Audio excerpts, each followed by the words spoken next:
السلام علیکم، میں doctor Asad Ayub, general secretary YDA Kohat chapter آپ سے مخاطب ہوں۔ آج بمورخہ 2 جنوری 2025 DHQ کوہارٹ میں post graduate medical education department کی انوگریشن کی گئی، جس میں ہمارے پاس محترم وائس چانسلر خیبر میڈیکل یونیورسٹی اور محترم ڈپٹی کمشنر کوہارٹ، ہمارے ایکس CEO PGMI جناب صاحبزادہ محمود نور صاحب اور ہمارے کرنٹ CEO PGMI جناب محمد نور صاحب وہ ہمارے پاس تشریف لائے اور ان کے بدست اس ڈپارٹمنٹ کی آج انوگریشن ہوئی۔ ہم مشکور ہیں ان تمام ہمارے بڑوں کے، خاص کر کے CEO کوہارٹ ڈاکٹر جناب مسرت زبین صاحبہ کی، ڈاکٹر امتیاز صاحب جو کہ ہمارے ریسیٹ ڈین PGMI ہیں کوہارٹ میں، ان تمام لوگوں کے، اور MS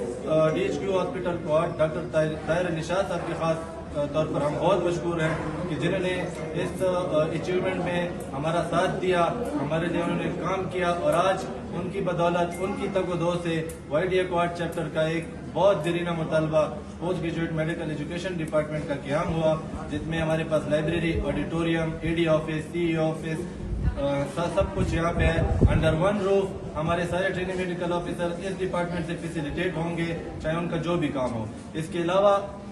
کوہارٹ کے عوام کے لیے یہ خوشخبری ہے کہ وائس چانسلر KMU ہمارے ساتھ یہ وعدے کر کے گئے ہیں اور یہ عہد کر کے گئے ہیں کہ انشاءاللہ صدرن ڈسٹرکٹ کو، اور خاص کر کے کوہارٹ کے اس اسپتال سے پورے صدرن جو ڈسٹرکٹس ہیں ان کو فیسیلیٹیٹ کرنے کی وہ بھرپور کوشش کریں گے، اور اس اسپتال کو کی اپگریڈیشن میں انشاءاللہ وہ ہمارے ساتھ ہوں گے۔ بہت جلد انشاءاللہ ان کی خدمت سے اور ان کی ہیلپ سے ہمارے پاس کوہارٹ میں CT scan, MRI، evening ultra sound, یہ سارے کچھ موجود ہوں گے کوہارٹ کے عوام کے لیے۔ اور اس کے علاوہ DHQ کوہارٹ میں لیپروسکوپک OT کا قیام بھی عمل میں لایا گیا ہے، جو کہ فلی فنکشنل ہے، اور انشاءاللہ مزید اس کو اپگریڈ کرنے میں وائس چانسلر خیبر میڈیکل یونیورسٹی ہمارا ساتھ دیں گے، اور اسی OT میں اور انہی فیسلٹیز میں انشاءاللہ لیپروسکوپک فیلوشپ کا پروگرام بھی بہت جلد شروع کیا جائے گا۔